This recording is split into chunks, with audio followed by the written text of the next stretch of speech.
திருவனந்தபுரத்தில் இருந்து சென்னை வரை நீர்வழி போக்குவரத்தை செயல்படுத்த மத்திய அரசு 200 கோடி ரூபாய் ஒதுக்கியுள்ளதாக மத்திய இணையமைச்சர் பொன் ராதாகிருஷ்ணன் தெரிவித்துள்ளார்.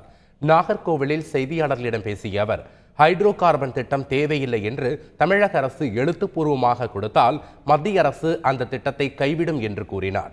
இணையம் வர்த்தக துறைமுகத்திற்கான பணிகளை மேற்கொள்ள ஒரு சிலர் தடையாக உள்ளதாகவும் அவர் குறிப்பிட்டார்.